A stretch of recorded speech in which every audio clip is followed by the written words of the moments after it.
Bora conversar em detalhes sobre o laudo, sobre todo o processo de avaliação neuropsicológica e como eu confirmei que realmente a minha neurodivergência era TDAH?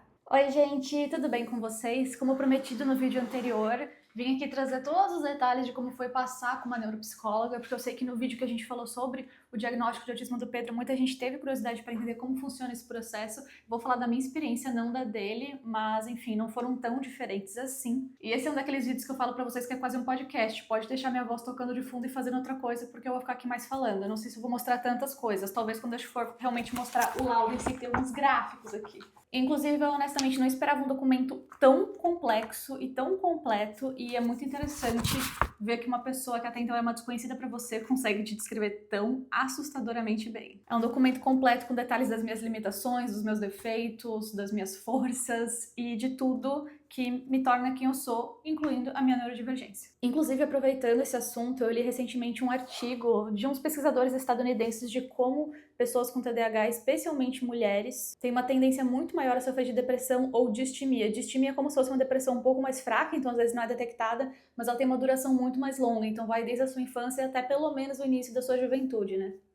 E que quando a gente tem esses pacientes que têm distimia ou têm depressão e com um combo de terapia e de medicação eles não estão melhorando, um dos melhores procedimentos, né, uma das melhores decisões a partir daí é levar para um diagnóstico TDAH. Porque no fim das contas o que está te deixando depressivo não é necessariamente a parte química do seu cérebro, e sim o fato de que o seu cérebro não funciona da forma que a sociedade espera. Porque quando você tem TDAH, você não se encaixa em grupos de pessoas neurotípicas, você não corresponde às expectativas do capitalismo, você nunca vai ser produtivo o suficiente como estudante, como profissional, ou apenas como um dos dois. Eu, no meu caso, por exemplo, era ultra produtiva no mundo acadêmico, mas no trabalho eu estava sempre sendo cobrada que fulano é muito mais produtivo que você, por que você não consegue entregar tanto quanto ele? Agora eu sei. E, gente, foi muito engraçado, porque era um post de 5 linhas que eu li no Threads, que daí me levou pra pesquisa e eu já tava quase chorando, porque eu nunca me senti tão contemplada, tão descrita, sabe, por uma coisa tão básica, porque é isso, essa sensação eterna de sentir que eu não me encaixo, de que eu não sou suficiente, de que eu não me esforço o suficiente, que no fim das contas, na verdade, era só uma explicação de como meu cérebro funciona.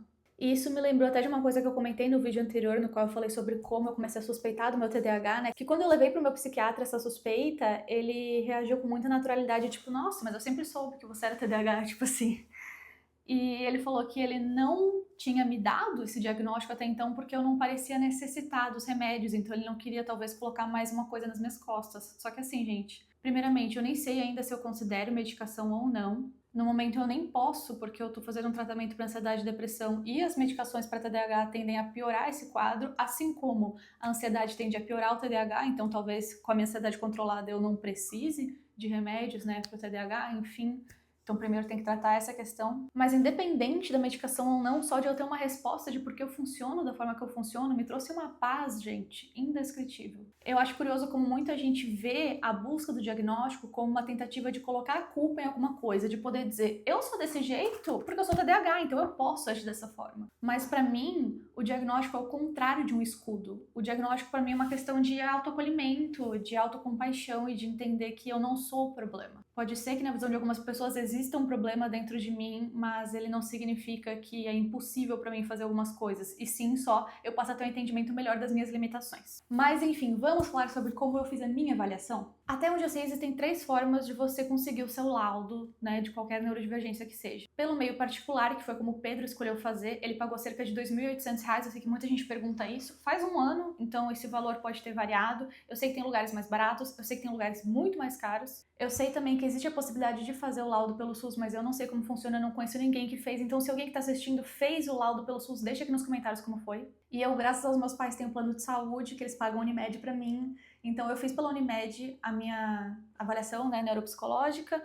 O que eu fiz foi basicamente falar com o meu psiquiatra, mas você pode falar com qualquer médico que te acompanha e falar, olha, eu quero fazer essa avaliação, ele vai te dar uma guia como se fosse para um exame, você vai entrar em contato com a Unimed, pedir autorização dessa guia, o que foi super rápido para mim, e aí você vai entrar em contato com a clínica, que eles vão te indicar, que aqui em Blumenau só tem uma, e aí eu entrei em uma fila de espera, eu fiquei uns 2 ou 3 meses em fila de espera até conseguir um encaixe para a neuropsicóloga me atender.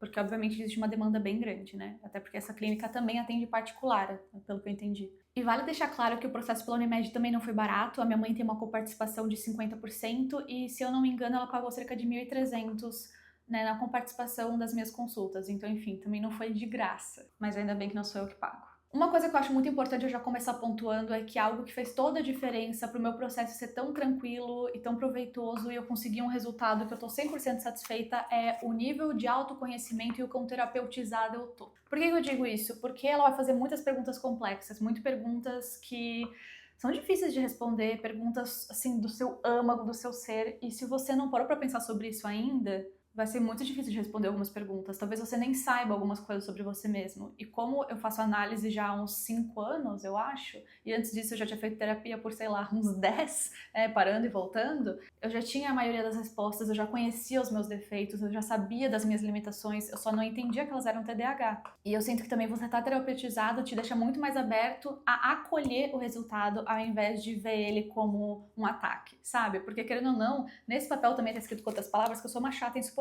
que não sei lidar com crítica. São todas coisas que me machucam muito, que eu já chorei na terapia sobre isso, e talvez se eu não tivesse bem e eu fosse ler isso, se não fosse algo que eu já tivesse entendido sobre eu mesma, eu ia ficar brava com o especialista, entendeu? Mas agora vamos falar sobre como foram as consultas, né? Como eu comentei, eu fui meio que encaixada pra conseguir os meus horários. Eles me chamaram, acho que foi numa sexta-feira, pra dizer, olha Alice, a gente conseguiu um horário nas segundas-feiras, acho que era 1 da tarde, 1h30 da tarde, era bem o horário que tinha um sol, eu tinha que ir a pé, a tela era horrível. E nisso eu já tava na praia, visitando meus pais, que eles moram no litoral. Falei com a minha mãe, olha, tu consegue me levar na segunda-feira e me deixar lá na porta? Felizmente ela conseguiu, né, ajeitar a agenda dela pra me deixar lá. Só que isso obviamente me causou muita ansiedade, porque, né, uma das coisas que veio com o meu TDAH e que eu sofro muito desde muito jovem é que eu não sei lidar com mudanças de rotina e de planejamento que são assim muito em cima da hora. Então eu cheguei muito ansiosa na primeira consulta, mas felizmente me dei muito bem com a minha neuropsicóloga. A gente de cara assim teve um bom relacionamento, que pra mim é muito importante, porque eu sinto que se eu tivesse com uma especialista que eu não tivesse me dando bem com ela, eu já tive uma psicóloga que eu não me dava nem um pouco bem e foi péssimo, eu tive que sair. E a primeira consulta é basicamente você falando o que te levou lá, qual é o diagnóstico que você suspeita, por que você suspeita desse diagnóstico. Ela vai fazer várias perguntas sobre a sua vida. Eu lembro que ela perguntou muito sobre meu período escolar, meu período da faculdade. Foi uma conversa muito de boa. Falei pra ela também ao longo das consultas sobre a TDPM, que eu já fiz vídeo aqui no canal falando sobre o transtorno disfórico pré-menstrual, que eu sinto que no meu caso interfere muito no meu diagnóstico. Não só do TDAH, como também da ansiedade e da depressão, não tenho como desvincular essas 4 coisas, né, no meu funcionamento. E depois de um tempo, inclusive, eu descobri que é absurdamente mais comum em pessoas neurodivergentes. Se eu não me engano, o dado é tipo assim, que mulheres em geral 2% vai ter TDPM, enquanto mulheres autistas especificamente, tipo 98% vão ter. Outra coisa que ela deixou bem clara nessa primeira consulta é que por mais que a gente já tivesse agendado, né, ali por 8 semanas, né, que são 8 consultas que a Unimed proporciona, mas também é uma média bem normal, se uma segunda-feira eu acordasse e eu não tivesse me sentindo bem, tipo, eu tivesse mais triste que o normal, mais ansiosa que o normal, mais cansada que o normal, a gente podia remarcar. Porque como eu fiz muitos testes que são neurológicos, mas também são de lógica, eu preciso estar bem pra fazer. Como ela mesma deu como exemplo, né? Se todo dia você acorda mal, tá tudo bem você vir mal. Mas se você normalmente acorda bem e um dia você acorda mal, talvez não seja o melhor dia pra você fazer um teste de memória, por exemplo, e aí não vai dar um resultado condizente com o seu normal. E nessa segunda consulta ela já fez bastantes testes psicológicos e também de conhecimentos gerais. Esse tipo de coisa me deixa bem nervosa, porque eu sinto que eu tenho que ter uma resposta certa, mas muitos dos testes não tinham resposta certa, era sobre o que o meu cérebro pensava daquilo, pra ela ter uma resposta.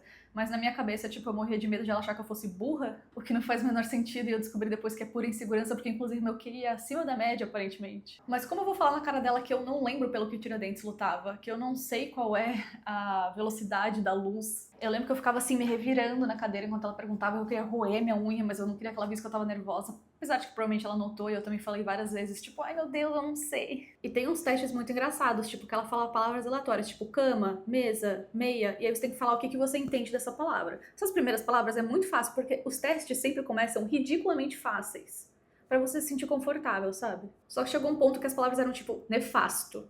E eu lembro que teve algumas palavras que eu nem sabia mais o que era, que foi o ponto no qual ela parou, né, de fazer o teste, porque ele continuava. E aí, de novo, eu fiquei me sentindo burra. Em seguida, ela dizia 2 palavras, eu tinha que dizer o que relacionava essas palavras. Então, tipo, tênis e meia, cadeira e mesa. Só que aí chegou em algumas palavras mais difíceis, e eu lembro que teve uma específica que eu fiquei me prendendo muito, que era ovo e semente. E o meu automático foi responder, são comidas, são alimentos. A vegana, né? E aí, quando ela passou pra próxima, eu nem tava ouvindo qual era a próxima, que na minha cabeça eu tava bem assim, meu Deus, como é que eu não pensei que são 2 coisas que dão origem à vida, né? A semente vai vir a árvore, do ovo vai vir a galinha, o pintinho. E aí eu comecei a ficar, tipo, mó bitolada. Eu lembro que eu fiquei olhando pra parede, assim, e ela, tipo, eu só falei pra ela, meu Deus. E ela falou, tipo, tá tudo bem, eu posso mudar a sua resposta, não é um problema.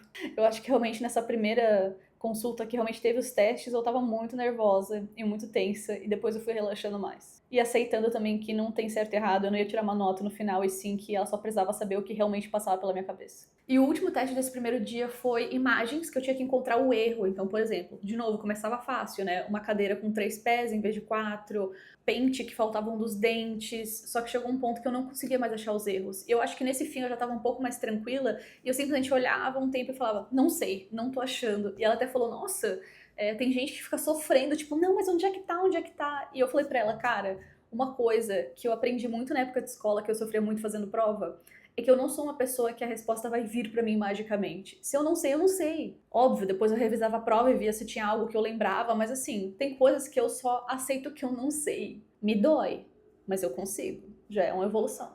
Uma coisa que me ajudava muito a relaxar é que no início de toda a sessão ela batia o papo, assim, aleatório. Então, tipo assim, ela perguntava como é que eu tava, como é que foi minha semana. Ela falava, ai, tem um primo meu vegano vindo me visitar, me dá a recomendação de restaurantes veganos. Então, assim, ela falava de assuntos que eram confortáveis pra mim. Então, eu já entrava meio que me aquecendo pra parte ruim dos testes depois, sabe? A terceira consulta começou com um formulário, que era bem parecido com o que eu preenchi também quando o Pedro fez a avaliação dele, né? Porque a pessoa que mais convive com você também participa das consultas. E aí é muito curioso, porque quanto mais eu ia conhecendo possíveis sintomas de TDAH, mais eu ia percebendo que muitas coisas que eu achava que era da minha personalidade, na verdade, era neurodivergência. Então, por exemplo, eu lembro de eu estar preenchendo esse formulário e aí ter bem assim, você dirige mais rápido que o normal? E aí eu ficar tipo, sim.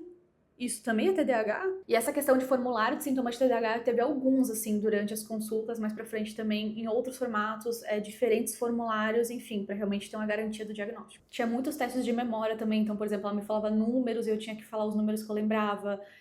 Tinha um que eu lembro que eram números e letras aleatórios, sabe, tipo placa de carro Mercosul, que é meio aleatório os números e letras? E aí eu tinha que falar, por exemplo, na ordem alfabética e alfanumérica, tá certo? Alfanumérica, enfim, tipo 1, 2, 3. Eu não consigo, foi horrível. A quarta consulta foi a que eu mais sofri, sendo que era fazendo uma das coisas que eu mais tenho facilidade, que é uma redação. Por quê? A última vez que eu fiz uma redação já faz mais de uma década, né, que foi quando eu fui entrar na faculdade. Mas mais do que isso, eu não escrevo mais à mão, então a minha mão tava gritando de dor, especialmente porque eu já tenho problema no punho, né, de trabalhar no celular. E aí eu lembro que ela só me deu um papel em branco, acho que era uma folha sem linha ainda por cima, e falou, olha, eu preciso que tu escreva uma redação, o tema é livre, pode ocupar a folha, tem que ter título, só que você não pode fazer um rascunho, você tem que escrever em uma vez só. Você pode usar uma borracha, mas assim, eu não podia ir construindo o texto como eu fazia como repórter, por exemplo, porque às vezes eu começava pelo meio, para depois fazer o fim, para depois fazer o começo, enfim, eu precisava escrever o texto corrido. Foi desafiador, mas até que mais tranquilo do que eu imaginava. Eu peguei um tema que estava na minha cabeça no momento que eu estava passando por uma época em que muitas amigas magras queriam tomar o Ozempic, e aí eu fiz uma redação sobre como essa pressão estética que a gente vivia nos anos 2000 tá de volta e o quanto eu achava isso absurdo.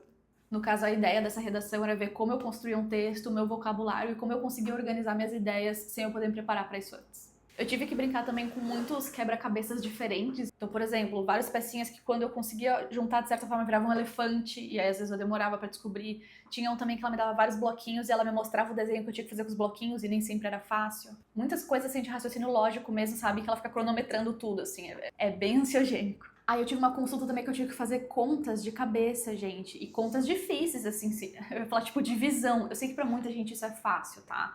Mas tinha até conta de porcentagem, coisas que... Gente, eu não tenho raciocínio lógico. Isso é uma coisa que eu já aceitei, especialmente depois que eu trabalhei como caixa no comércio. E eu percebi que, tipo assim, sabe quando a pessoa ajuda no troco dando umas moedas? Eu simplesmente não consigo fazer o cálculo na minha cabeça. E eu lembro também que meu avô nunca aceitou que eu nunca aprendi a tabuada. Ele achava que era falta de esforço e dedicação minha. E agora eu sei que a resposta pra tudo isso é, de novo, TDAH. E aí nisso veio um dos primeiros problemas da minha avaliação, que veio a virada de ano e eu não era considerada uma paciente prioridade, porque como eu falei, eu não ia mudar minha medicação por conta do diagnóstico, então obviamente ela estava priorizando os pacientes que precisavam do laudo para mudar a medicação. E aí nisso eu sabia que eu ia ter pelo menos mais uma consulta aqui em 2025, né, antes de receber meu laudo, só que foi muito mais complicado do que isso. Até, inclusive, pra tentar acelerar, ela me deu vários formulários pra preencher em casa. Tipo, tudo que eu ia ter que só sentar e preencher lá, ela me deu pra preencher em casa. Inclusive, o formulário pro Pedro preencher. Inclusive, falando no Pedro, né, que eu falei que ele também fez o laudo, eu acho importante dizer que eu tenho aqui todos os testes que eu fiz, e eu mencionei alguns pra vocês, mas eu tenho, tipo, ela me deu o nome de todos eles pra caso eu quisesse tirar dúvida. Então, tem, tipo assim, tabelas de quais são, né, os testes que eu fiz. e que alguns coincidem com os do Pedro e outros não. E eu acho importante deixar claro isso, que se você está assistindo meu vídeo tentando comparar com uma avaliação que você fez ou vai fazer, talvez isso possa te frustrar, mas cada profissional vai trabalhar de um jeito e cada paciente vai ser analisado de um jeito. O Pedro, por exemplo, chegou na neuropsicóloga querendo também, não é querendo, né, mas com a expectativa de um diagnóstico TDAH, que era o que a gente suspeitava dele. E no fim ela acabou percebendo que era autismo, então ele teve testes diferentes para confirmar o autismo, assim como eu também fui testada para autismo, mas foi percebido que não fechava, né, o diagnóstico. Mas enfim, foram 3 semanas de férias ali da clínica durante o fim de ano, e durante essas 3 semanas eu consumi muito conteúdo sobre TDAH, porque como eu falei no último vídeo, o meu algoritmo ficou muito treinado pra entender que eu tava interessada nisso, então eu fui aprendendo muitas coisas também, que de novo, eu achava que era só meu jeitinho e era TDAH, e tudo eu ia anotando pra levar pra ela. A forma como eu lido com a paixão, a forma como eu lido com conflitos, enfim, tudo era do TDAH. Rolou até uma pequena crise de identidade, eu não vou mentir, de perceber que talvez muita coisa do que eu achava que era eu era o TDAH, mas, enfim, eu não acho que seja necessariamente um problema, sabe? Também foi um período na qual eu troquei o meu antidepressivo, então eu tive algumas crises, enfim, não foi muito confortável e especialmente eu sinto que eu voltei para as próximas consultas já um pouco diferente do que nas de 2024. E aí, na primeira consulta do ano, ela fez já um teste de contextos sociais, que eu acho que esse foi o mais complexo e no qual era impossível não me posicionar, porque eram perguntas tipo assim: por que existe dinheiro? Por que o governo cobra imposto? Por que crianças não podem trabalhar? Por que um terreno na cidade custa mais caro do que um terreno no interior? Enfim, muitas perguntas envolvendo geopolítica, capitalismo e tudo mais. Inclusive, eu fiquei muito curiosa imaginando como uma pessoa completamente oposta de mim, então, tipo assim, um bolsonarista responderia essas perguntas. Teve um outro exercício também que eu lembro que eu fui fazer só no fim da consulta, que eu tava com o cérebro frito, já exausto, depois de ficar repetindo número e letra, que era que eu tinha vários quadradinhos, e cada quadradinho era tipo um frame de um momento da história. Então, por exemplo, tinha um moço andando, daí o moço pisou no rabo do cachorro, e daí o cachorro latiu, daí o cachorro atacou ele, daí ele pulou um muro. Só que eu recebi esses quadradinhos fora de ordem, eu tinha que organizar a ordem, e tinha alguns que eram muito desafiadores. E aí, depois dessa primeira consulta do ano, ela tinha mais 2 semanas de férias, que eram as férias especificamente da minha neuropsicóloga.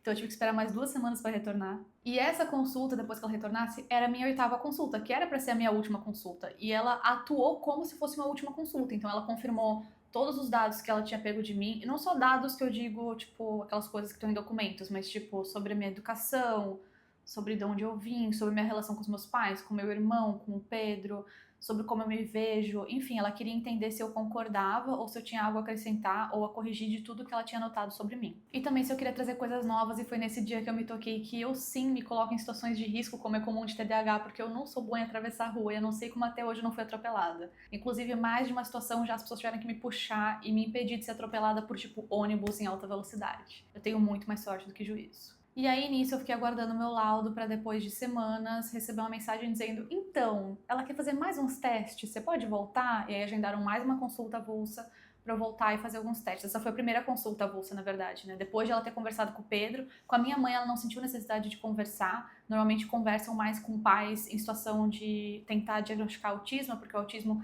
tu precisa comprovar que teve comprometimento desde a infância, né, que não é necessariamente o caso do TDAH. E eu fiquei muito angustiada, porque eu queria meu laudo logo, porque eu sentia que isso ia ser o encerramento de um ciclo, e eu tinha lá mais uns testes para fazer. Eram testes envolvendo memória, concentração, coisas que ela queria confirmar, né, onde eu tava nesse espectro, digamos assim. Mas foi interessante que, por exemplo, teve um teste específico que eu tive que fazer, que era que ela me dizia 15 palavras e eu tinha que repetir, não necessariamente na ordem dessas 15 palavras. Então ela falou uma vez, eu tentei uma vez. Ela falou outra vez, eu tentei uma segunda vez. E aí teve uma terceira vez também disso, né, de ela falar e eu falar. Aí teve uma outra vez que só eu tinha que falar, e aí ela ia dando uns tempos, tipo 5 minutos eu tinha que tentar de novo, 15 minutos eu tinha que tentar de novo. E aí depois disso ela me deu uma nova série de 15 palavras e eu tive muita dificuldade, porque eu só conseguia lembrar das primeiras 15, que eu já tinha feito todo aquele esforço para memorizar.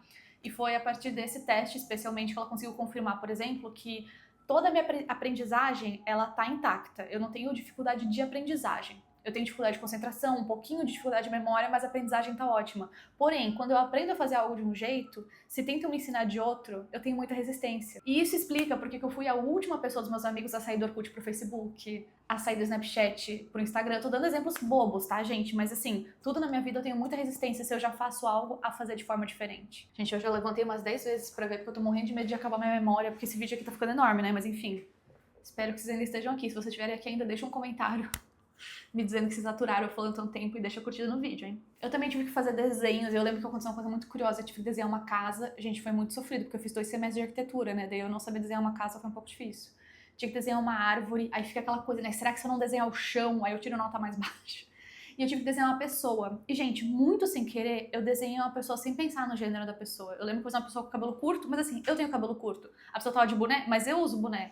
E aí, quando acabou, ela perguntou, é um homem ou uma mulher? E aí eu fiquei tipo, não sei. Só que ela precisava saber, porque ela precisava que em seguida eu desenhasse uma pessoa do sexo oposto. E aí eu fiquei tipo, tá, já que a pessoa tá vestida igual eu tô vestido hoje, vamos falar que é uma mulher e agora eu desenho um homem?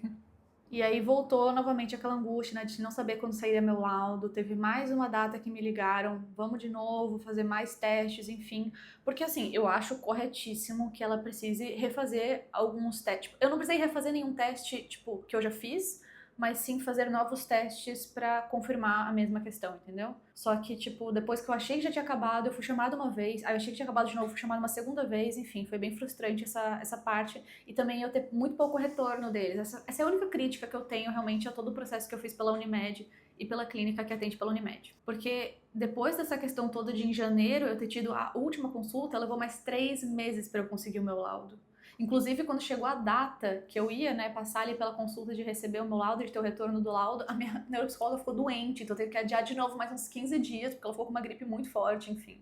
Mas no fim eu tive uma ótima consulta de entrega do laudo, ela me explicou todos os detalhes do documento, ela leu algumas partes comigo, e a ideia é que eu levasse pra casa, pra eu fazer a leitura bem detalhada, ver com o que eu me identifico, ver o que eu acho que eu posso mudar ou melhorar, e ver o que eu posso discordar e levar de volta pra ela. Mas isso não aconteceu, eu realmente concordei 100% com o meu laudo, teve muita coisa que a gente leu na hora, as dúvidas que eu tive eu já consegui tirar ali junto com ela, enfim. Inclusive, antes de eu falar mais sobre o meu laudo, eu quero deixar claro mais uma coisa. Por exemplo, o meu laudo tem 57 páginas, vocês podem ver que ele é muito longo, né? Sendo que é um laudo só de TDAH. O Pedro tem um laudo de TDAH e de autismo e o dele tem 20 páginas. Isso significa que o deles é menos completo? Não, mas o meu, ela quis detalhar tudo que ela fez. Até no fim, gente, tem as referências bibliográficas dos especialistas que ela usou para embasar, né, o meu laudo. Então, o meu ele foi mais detalhado, do Pedro mais conciso. Não é uma coisa melhor que a outra, só pra você saber que sempre vai ser diferente, tá? E agora eu vou entrar em detalhes sobre como é o meu laudo. Se você não tem interesse, não tem curiosidade nisso, você pode parar o vídeo por aqui, deixar sua curtida, deixar seu comentário, se inscrever no canal e a gente se vê no próximo vídeo, tá? Um beijo, até mais. Mas se você quer realmente passar por isso, vamos lá. Até virei aqui pra câmera frontal, porque talvez eu vou querer mostrar alguns gráficos pra vocês e assim fica mais fácil de eu ver se tá tudo certo. E, gente, eu tive um momento muito I'm Just a Girl aqui com o meu laudo, porque eu peguei ele e eu fiquei grifando ele. Teve gente que achou muito engraçado, que, enfim, eu usei canetas de cores diferentes pra fazer, né, as marcações que eu queria, mas é porque assim é muito mais fácil pra eu visualizar, sabe? Então, basicamente, o laudo começa, né, descrevendo quem eu sou, por que eu procurei. Então, tipo assim, a primeira página é sempre descrição da demanda. Então, eu tive queixas de desatenção, procrastinação e pensamento acelerado. E aí a avaliação investigou a integridade das funções cognitivas, aspectos psicossociais, dinâmica de estruturação de personalidade, para obter dados sobre o funcionamento psicológico. Todos os testes que eu fiz. Uma coisa que eu achei interessante também que ela falou é que ela fez 2 tipos de avaliação, né, que se chama de nomotética e ideográfica, dificuldade de leitura. A nomotética seria comparar, né, o meu resultado com pessoas com a mesma escolaridade que eu e com a mesma idade que eu, então dentro desse grupo, né, que eu tô. E a ideográfica são comparados comigo mesma. Então, por exemplo, o que ela me explicou aqui? Existem alguns resultados que o meu número deu dentro da média, porém, levando em consideração que o meu QI acima da média não deveria ser tão baixo, entendeu? Aí aqui são as minhas demandas terapêuticas, né? O que eu esperava melhorar a partir do diagnóstico. Gerenciamento da procrastinação e produtividade, desenvolvimento de autocompaixão e redução da autocrítica e exploração de estratégias interventivas para melhorar a compreensão e regulação emocional.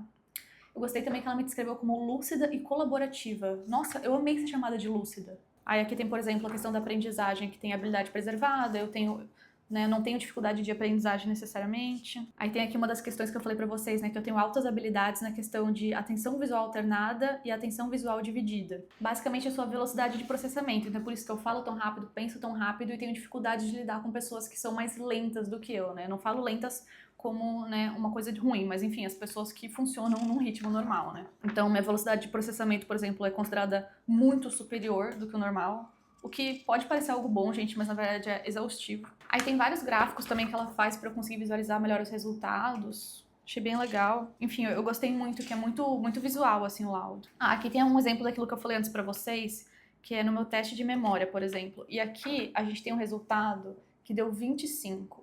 25 é o último número para estar dentro da média. Então, em teoria, eu tô dentro da média, mas como ela falou, se o meu QI é alto, por que eu vou ter a parte da atenção, tipo, no mínimo da média? Pro meu caso, é considerado abaixo da média, entendeu? Tá dentro da média, mas abaixo do esperado. E aí aqui a única coisa, né, dentro do aprendizado que eu tenho, né, dificuldade, que é aquilo que eu falei pra vocês, suscetibilidade à interferência proativa, que é a capacidade de aprender um determinado conteúdo após a exposição de conteúdo anterior, que é basicamente se eu aprendi de um jeito eu não consigo aprender de outro, né? Tudo aqui são palavras muito difíceis, mas enfim. E aí aqui, gente, começa a avaliação do TDAH, que como vocês podem ver, tá tudo em vermelho. Praticamente tudo tá abaixo. Na verdade, o que é engraçado? Tem umas coisas que estão abaixo e tem outras coisas que estão altas. Então, por exemplo, como disse o meu psiquiatra avaliando, parece um eletrocardiograma, que fica subindo e descendo, tá vendo? Aí vamos ver alguns resultados aqui. Instabilidade emocional, fragilidade emocional, passividade e falta de energia, depressão.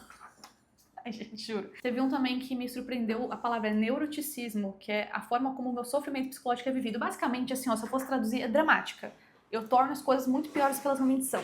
Também deu que eu tenho traços de comunicação muito alta, então eu sou comunicativa demais, eu acho que isso não é surpresa pra ninguém aqui. Tenho traços de altivez, que traduzindo é arrogância e sensibilidade à crítica.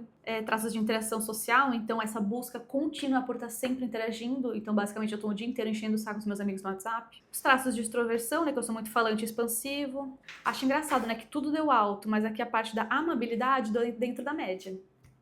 Beleza, né? Ah, deu também muito baixo meus traços de competência, então meu empenho ativo para buscar objetivos mesmo que difíceis. Desisto fácil, basicamente, né?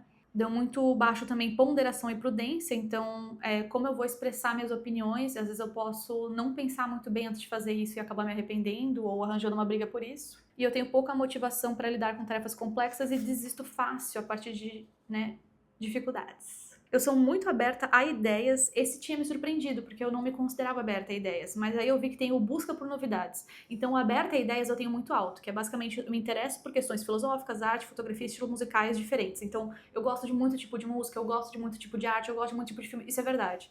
E aí, a busca por novidades, que é realmente novos eventos, novas ações e mudança de rotina, aí deu muito baixo, aí tá correto. Eu tive também prejuízo na questão de sensitividade sensorial, né? Então, às vezes, se eu tô num ambiente com muito barulho, muita gente, né, muita coisa acontecendo, isso me afeta. Gente, juro, quando entra aqui na parte TDAH, olha o tanto de coisa vermelha que tem na página, que é, né, no que eu tenho prejuízo.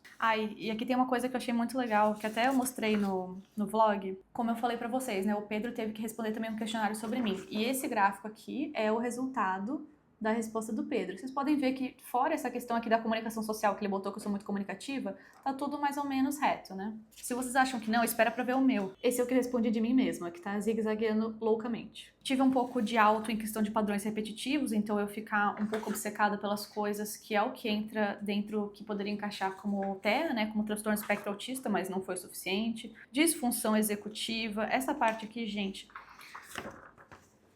Vamos lá, quando você tá fora desse meio, significa que você é neurodivergente. Sim, eu estou completamente fora. Sou péssima com gerenciamento de tempo, com resolução de problemas, com me distrair muito fácil, com me motivar para fazer as coisas para o futuro, com regulação emocional e disfunção executiva também, que basicamente significa que eu tenho dificuldade de funcionar como um ser humano padrão esperado. E aí eu achei interessante também que ela falou bastante aqui sobre como na área acadêmica eu não fui tão prejudicada, talvez porque eu era muito apaixonada por aquilo, né? Virou quase um hiperfoco porque eu tive um burnout no fim da faculdade, não foi por acaso, mas na área profissional eu tive muito forte dificuldade e que tudo isso leva muito para um sentimento de fracasso, que é um dos grandes motivos pelos quais eu saí do jornal, que eu era o tempo todo comparada com os meus colegas e eu nunca era o suficiente, mesmo sendo uma repórter extremamente premiada, porque realmente eu não era tão prolífica na minha produção, eu não produzia em tanta quantidade quanto os meus colegas. Porque é isso, eu me distraía muito, eu necessitava de muita preparação para conseguir ligar para uma pessoa antes de me deixar muito ansiosa, essas interações. Então, enfim, foi um resultado que me acolheu, sabe? Na área doméstica eu achei muito interessante que deu resultado de que quando eu me encontro na situação de pai, se eu fosse, né, um dia me tornar mãe, vivenciaria brigas em excesso. Me fez pensar muito na minha casa. Na área da saúde também essa questão de não ser tão cuidadosa, então eu tô o tempo inteiro roxa porque eu fico me esbarrando nas coisas. Na área do trânsito, que eu já falei pra vocês, né, que eu tendo a dirigir mais rápido, ter menos noção, né, de espaço. E uma que eu escapei é a questão do risco legal. Eu descobri que pessoas com TDAH têm mais tendência a cometerem pequenos crimes. furtos, golpes, esse tipo de coisa. Até agressão física, porte ilegal de armas, enfim, esse eu escapei. Mas assim, desatenção, impulsividade, hiperatividade, tudo deu super alto. Você pode até ver aqui, ó, tudo deu bem alto. Sensibilidade interpessoal, então, né, me sentir sempre inferior aos outros e ficar me autodepreciando. Hostilidade, né, que às vezes é um pouco raivosa. Aqui, de novo, ela fez para ser visual. Eu não sou muito visual nesse aspecto, mas enfim, eu acho legal que ela fez para existir essa possibilidade, sabe? Com muitas páginas. Aí aqui de novo, assim, todos os testes que ela fez, por isso que tem tantas páginas, entende? Porque é muito detalhado. Quando a gente chega na conclusão, ainda tem umas 10 páginas. Eu acho interessante também que ela deixa muito clara que a conclusão que a gente tem é do presente momento. Não significa que meu diagnóstico pode mudar, mas algumas coisas dentro dele podem mudar. Pode ser que eu tenha novas dificuldades no futuro ou que algumas coisas estejam mais fáceis para mim. Então, né, deu confirmação por TDAH do subtipo combinado, então eu tenho tanto déficit de atenção quanto hiperatividade, porque existem pessoas que têm só um dos dois. E também deu que o meu TDAH é teoricamente leve, porque eu basicamente só descobri aos 30, né? Então não tinha como ser tão grave assim. Só que dentro dos poucos sintomas que eu tenho, porque como eu falei, na parte de aprendizado eu não sou tão prejudicada, na parte de memória eu não sou tão prejudicada, só que nas partes que eu sou prejudicada, o prejuízo é grave. Então, afeta muito o meu psicológico, causa muita ansiedade, enfim. Apesar de que, assim, gente, quando eu olho pra trás no meu período escolar e fico pensando quantas vezes eu era expulsa da sala porque eu falava demais, ou porque eu não conseguia ficar sentada muito tempo, é também mais um claro exemplo de machismo, né? Eu fico pensando que se um menino se comportasse da forma como eu me comportava, todo mundo ia suspeitar que ele tinha TDAH, né? Mas vocês conhecem alguma mulher que na infância foi diagnosticada com TDAH? Porque eu não conheço. Aí ela fala também, né, que eu sou mais prejudicada na parte profissional, inclusive, gente, ser minha própria chefe é pavoroso, mas enfim. Dificuldade de desatenção e impulsividade, frequentemente se distrai, perde objetos, inclusive meu fone de ouvido eu tô uma semana procurando. Comete erros descuidados, especialmente em atividades cotidianas, dificuldade de se organizar, frequentemente se sobrecarrega, a frustração surge facilmente, especialmente quando as expectativas não são atendidas. Exige muito de si mesma, nunca acha que o que faz é suficiente, necessidade constante de se mover, né, a questão da hiperatividade, prefere fazer múltiplas coisas ao mesmo tempo e se concentra mais quando está envolvida em várias tarefas em vez de uma só, interrompe os outros, fica respondendo antes da pessoa acabar de falar, dificuldade de aceitar erro. Aí ela fala aqui, né, que tem manifestações do transtorno espectro autista, mas não é o suficiente para fechar um quadro, né, e também elas são coisas que estão dentro do quadro de TDAH também. E aí ela fala sobre como esse meu QI de 122 pode ter mascarado ou suavizado a manifestação dos sintomas durante toda a minha vida, né? Então, talvez por isso que na escola ninguém suspeitava, porque eu tinha notas boas, então... Aí ela fala da questão da velocidade de processamento, eu me sinto um computador quando fala assim de mim. Aí a disfunção severa em autocontrole, regulação emocional e organização, dificuldades relevantes para planejar, manter foco e objetivos de longo prazo, adaptar a demandas contextuais mutáveis e lidar com estímulos internos e externos que competem com as metas estabelecidas. Aí tem também risco elevado para sintomas depressivos e ansiosos, kkkk. Também tem uma palavra que ela usou aqui que me pega muito e que me fez sofrer muito a vida toda, que é a palavra potencial. Eu ouvi muito durante toda a faculdade que eu tinha muito potencial. E aí eu me senti um fracasso, porque eu sentia que eu nunca conseguia corresponder a esse potencial. E hoje eu sei que é porque eu posso ser muito inteligente, muito capaz, mas eu também posso ter muita dificuldade de manter as coisas, de ir atrás das coisas e de ter motivação, né? Enfim. Relações marcadas por instabilidade e sentimentos de inadequação, baixa confiança na própria capacidade, dificuldade de avaliar consequências antes de agir, lacuna entre o desejo de rendimento e eficácia prática. Palavras muito difíceis para me descrever muito bem. Perfeccionismo disfuncional, autocrítica exacerbada, sensação constante de não ser suficiente. Como pode ela me descrever tão bem? Resistência à mudança, preferência por rotinas estáveis, tem mente aberta em termos conceituais, mas é conservadora no comportamento, intensa instabilidade emocional, forte necessidade de reconhecimento, baixa autoconfiança. Olha só, gente, vocês aí não comentando no vídeo pra me dar um pouco de biscoito, sabe? Aí aqui tem os encaminhamentos, né, que é continuar fazendo terapia, continuar tratamento psiquiátrico. Ela fala também pra eu treinar bastante mindfulness, que é uma coisa que eu gosto bastante, mas que eu treino zero, e fazer yoga, que isso eu faço. E aí tem até vários anexos aqui, gente, enfim. É um baita documento. Eu fiquei muito feliz de ter ele. Eu sinto que é um investimento que vale muito a pena na questão de autoconhecimento, sabe? Como eu falei, eu já era uma pessoa muito terapeutizada e que eu me considerava de bastante autoconhecimento, mas, meu Deus, eu não consigo nem juntar esses papéis. Mas fazer isso daqui me trouxe, assim, uma nova camada, assim, de que, basicamente, tudo que eu sou tá resumido numa papelada, sabe? Mas é isso, gente. Eu espero que vocês tenham curtido acompanhar todos esses detalhes do meu processo. Me contem o que vocês acharam. Se vocês ainda tiverem dúvidas sobre TDAH, deixa aqui, porque eu pretendo fazer mais um vídeo no futuro falando sobre o que mudou na minha vida depois do diagnóstico. Espero que vocês tenham gostado. Um beijo e até a próxima!